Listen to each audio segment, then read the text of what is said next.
The blizzard outside was hammering against the glass walls of the Sterling Hotel's 40th floor boardroom, but the temperature inside was dropping even faster. I sat at the head of the obsidian table, reviewing the portfolio valuation. My mother, Susan, breezed in, shaking snow from her mink coat as if she owned the place, followed by my father and sister. They didn't even look at my face. "Sweetie, grab us 3 lattes," my mother said, waving a hand at me without making eye contact. "And make it quick. We're here to collect our inheritance." She thought I was the secretary. Elizabeth Vance, our probate lawyer, didn't look up from her files. "She isn't the help, Susan. She is the chairwoman." Before I tell you what my mother's face looked like when the truth hit her, drop a comment and let me know. What time is it where you are right now?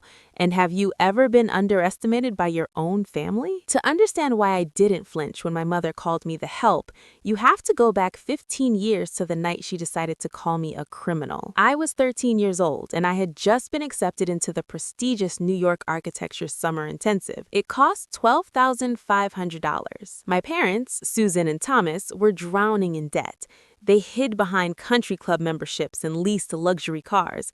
They couldn't afford to send me, but their pride wouldn't let them admit that. They needed a way out that didn't shatter their ego. So they decided to shatter me instead. It happened on a Tuesday. My grandmother's antique diamond ring went missing. My father didn't even pretend to look for it. He walked straight into my room, pulled open my underwear drawer, and produced the ring like a magician pulling a rabbit from a hat. He tossed it onto my bed. "We know you stole it, Maya," he said. His voice wasn't angry, it was relieved. "You stole it to pay for that camp, didn't you?" I denied it. I cried, I begged, but then my mother pulled out the ultimate weapon. She picked up the house phone and dialed 3 digits.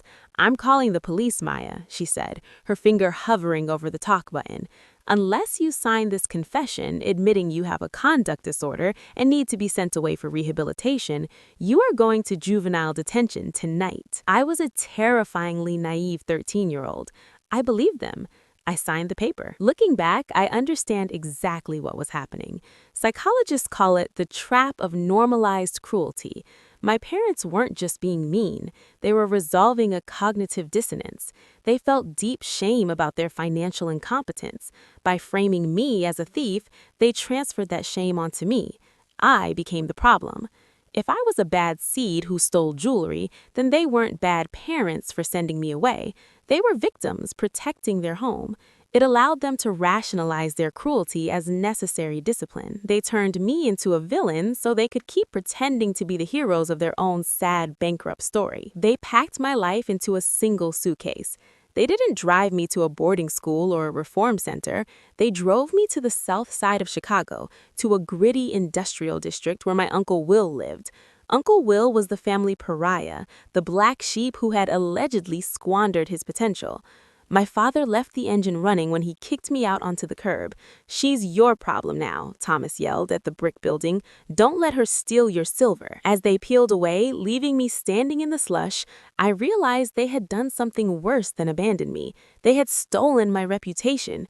They told every aunt, cousin, and family friend that I was a thief and a liar.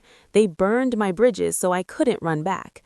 I stood there in the snow, watching their taillights fade, shivering, not from the cold, but from the realization that the people who were supposed to love me had just executed a meticulously planned business transaction to get rid of me. Uncle Will didn't ask about the diamond ring. He didn't ask why I was shivering on his doorstep with a suitcase that smelled like exhaust fumes. He just looked at me with eyes sharp as flint and asked if I knew how to use Excel. My parents had told everyone Will was a failure, a burned-out eccentric living in squalor. They were wrong. Will was a sleeping giant. He didn't live in that gritty neighborhood because he was broke. He lived there because he owned the entire block. He was quietly buying up distressed properties, renovating them into boutique experiences, and building the foundation of what would become the Sterling Hotel Group. I didn't have a teenage rebellion. I had an apprenticeship. While girls my age were worrying about prom dresses and homecoming dates, I was analyzing profit and loss statements and learning how to negotiate with union leaders. I traded my adolescence for equity. I learned to read a balance sheet before I learned how to drive. By the time I was 18, I wasn't just living in Will's guest room, I was managing his logistics. By 22, I was effectively his shadow partner. By 25, I was the ghost running the machine. Outsiders look at my resume and the rapid ascent to chief operating officer, and they call it ambition. They call me a natural leader. But they don't see the invisible chain I drag behind me every single day. It's the chain of the survivor. When you have been thrown away by the people who made you, you stop believing that your existence is a given right. You start believing it is a bill that has to be paid daily. I didn't work 18-hour days because I was hungry for power. I worked them because a terrified part of my brain believed that if I stopped being useful for even 1 second, I would be put back out on that curb in the snow. My perfectionism wasn't a virtue. It was a trauma response. I built this empire not just to get rich, but to make myself indispensable. I wanted to become so heavy with value, so anchored by assets and authority, that no one could ever pick me up and toss me aside again. I wasn't building a career, I was building a fortress. My parents had no idea. To them and to the rest of the extended family, I had vanished into the ether. Uncle Will played his part perfectly. Whenever they called, usually to borrow money they would never pay back, he would sigh and tell them I was struggling or finding my way. He let them believe I was in and out of rehab or working minimum wage jobs. He let them paint their own picture of my failure because it kept them away from my success. He knew that if they saw what I was becoming, they would try to harvest me. When Will died of pancreatic cancer last week, I didn't just lose an uncle. I lost the only person who saw me as an investment worth making. He left me everything, not just the money, but the weight of the crown. And now, sitting in this boardroom, waiting for the vultures to realize they were circling a hawk, I knew the time for hiding was over. The ghost was about to become very, very real. Can you believe this view, guys? CEO life, inheritance. Brittany was holding her phone up, panning across the snowy Chicago skyline through the glass walls, careful to keep me out of the frame. She wasn't here to mourn Uncle Will. She was here to content farm his legacy. She looked at me with a sneer that didn't match her curated online persona. Maya, seriously, the coffee, and get some sparkling water while you're at it. My throat is parched from the flight. I didn't move. I just watched them. It was fascinating, in a clinical way, to see how little they had changed. They were still the same people who had framed a 13-year-old, but now their greed had aged into something desperate and brittle. "We need to get started," Thomas grumbled, checking his watch. A Rolex I knew was a replica because I knew exactly how much debt they were in. "We have a dinner reservation at Alinea at 8. Elizabeth Vance cleared her throat. The sound was like a gavel striking a desk. "We are not here to discuss dinner plans, Mr. Price. We are here to discuss the execution of William Price's estate." "Right, the estate," Susan said, smoothing her skirt. She turned her gaze on me, her eyes devoid of warmth. "I know this must be awkward for you, Maya. Working here as an assistant while your family owns the place. But don't worry, we'll take care of you. Maybe keep you on in housekeeping."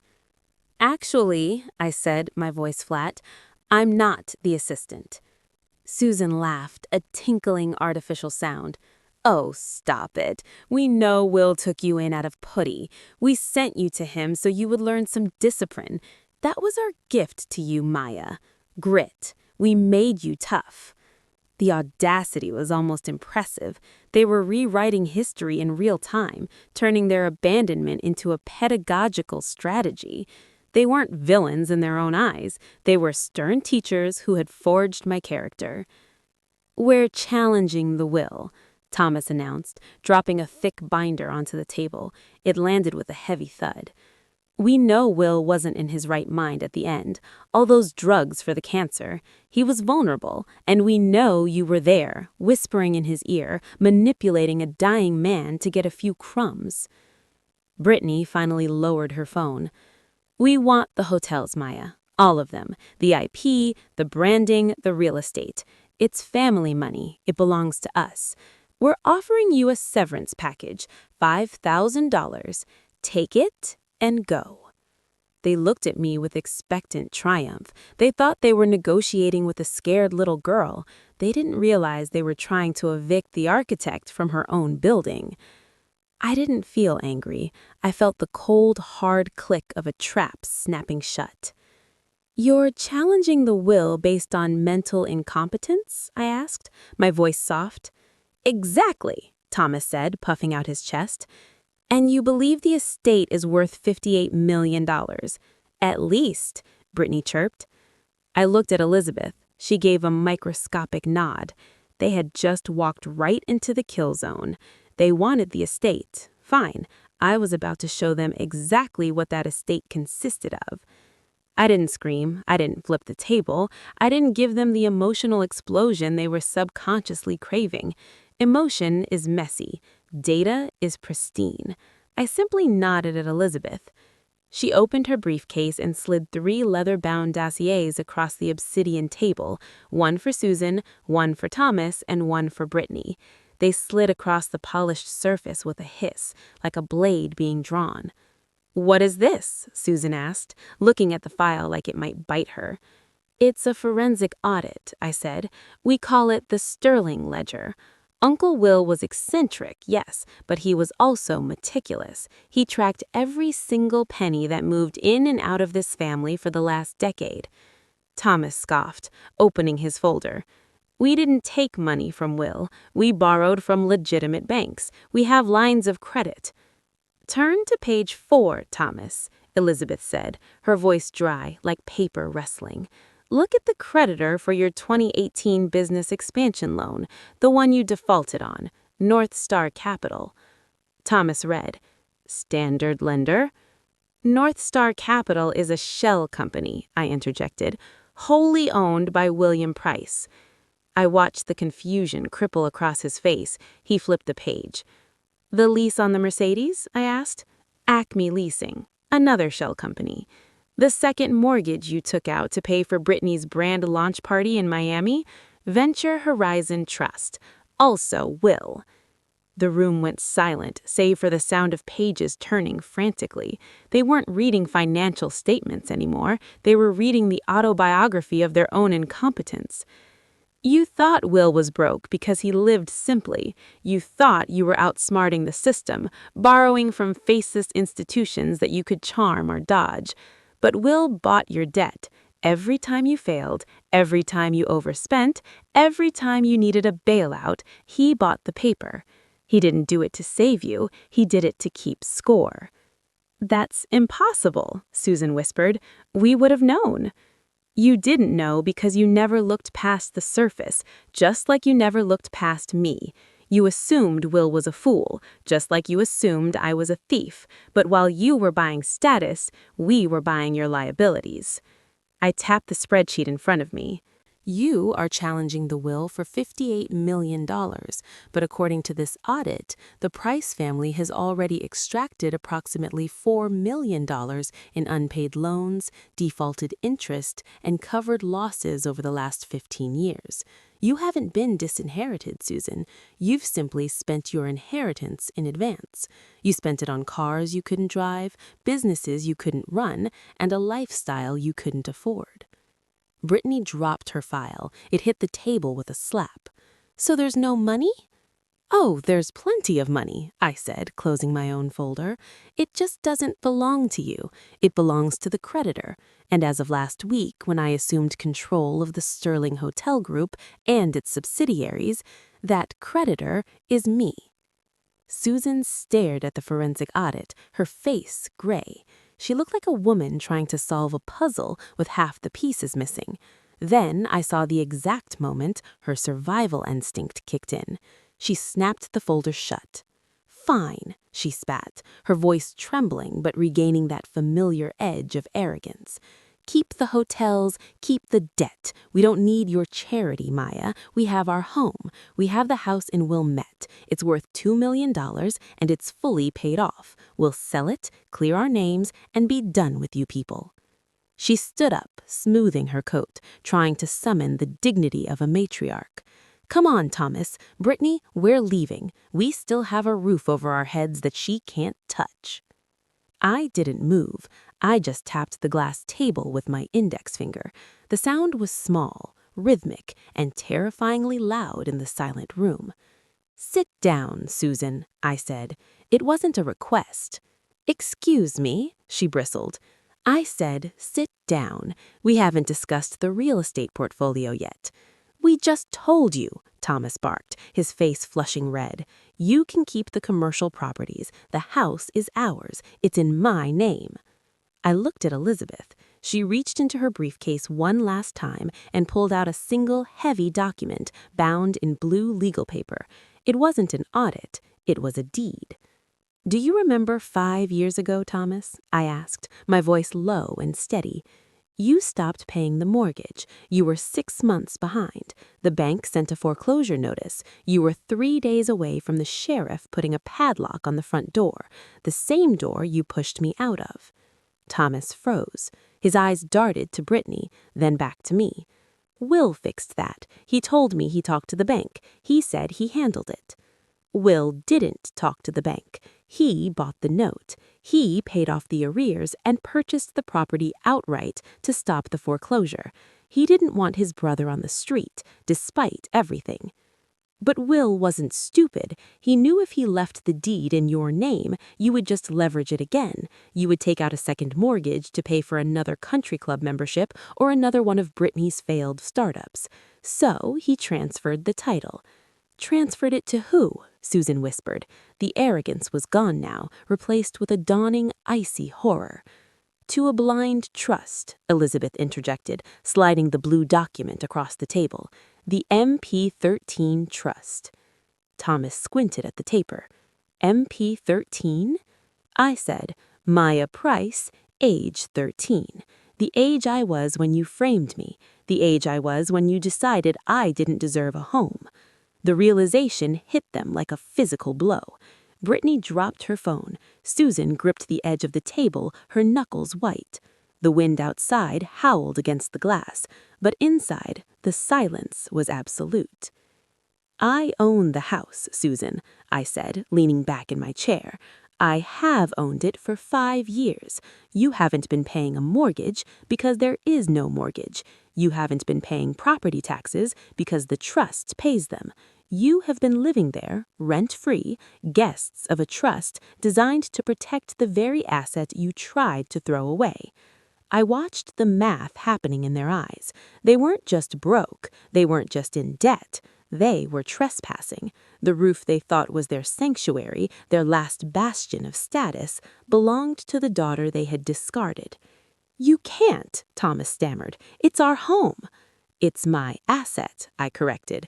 "And frankly, as the new trustee, I have to look at the numbers. The property is degrading. You haven't fixed the roof. The landscaping is overgrown. You are bad tenants." "We're your parents." Susan shrieked, the desperation finally breaking through. "You can't evict your own parents." "Why not?" I asked, my voice genuinely curious. "You evicted a 13-year-old. You didn't just evict me. You framed me to make sure I had nowhere to go. You drove me to the south side of Chicago and left me in the snow. At least I'm letting you have this conversation in a heated boardroom." I stood up and walked to the window. Looking out at the blizzard, I felt immense, ancient power coursing through me. It wasn't the power of money, it was the power of leverage. For 15 years, I had been the one waiting for permission to exist. Now, I held the keys to their entire reality. "I am the landlord," I said to my reflection in the glass, "and your lease has just expired." The silence in the boardroom was broken by the sound of my mother weeping. It wasn't the elegant, single-tiered crying she performed at funerals. It was the ugly, gasping sob of someone watching their entire identity disintegrate. Thomas slumped in his chair, looking less like a patriarch and more like a man realizing he was about to be homeless. "Please," Susan choked out. "Maya, please. We can't pay market rent in Wilmette. We're retired. We have nothing." "You have $2 million in equity that you thought was yours," I said, sliding a pen across the table. "But you don't have cash flow. That is a liquidity problem. I didn't feel pity. I felt the cold satisfaction of a balanced equation. I am not going to evict you tonight, I said. I am not you. I don't leave people in the snow. But I am a businesswoman. This is a lease agreement. It stipulates a monthly rent of $6,000, which is fair market value for the area. You have 30 days to sign it or vacate the premises. We can't afford that, Brittany whimpered, her voice small. Then I suggest you get a job. I hear the Sterling Hotel is hiring housekeeping staff. We offer competitive benefits. They didn't sign the lease. They couldn't. They moved out 3 weeks later, downsizing to a 2-bedroom apartment in a less prestigious suburb. They sold the Mercedes. They stopped going to the country club. They became exactly what they were always terrified of becoming: ordinary. 6 months later, I stood in the lobby of the newly renovated Sterling Chicago. The snow was gone, replaced by the pale, hopeful light of spring. I wasn't there to check guest lists. I was there to cut a ribbon. Behind me, etched into frosted glass, were the words, "The William Price Foundation." This is where the justice of the story comes in. Most people think justice is about watching your enemies burn, but burning them down takes energy. It keeps you tethered to them, feeding the fire. True justice isn't destruction, it's creation. It's taking the manure they threw on you and using it to fertilize a garden they will never be allowed to enter. The foundation provides full housing and tuition scholarships for youth who have been displaced or wrongly accused by their families, I told the press gathered in the atrium. We don't just give them a room, we give them a lawyer. We give them a future. I looked out at the crowd. I saw Elizabeth Vance nodding approvingly.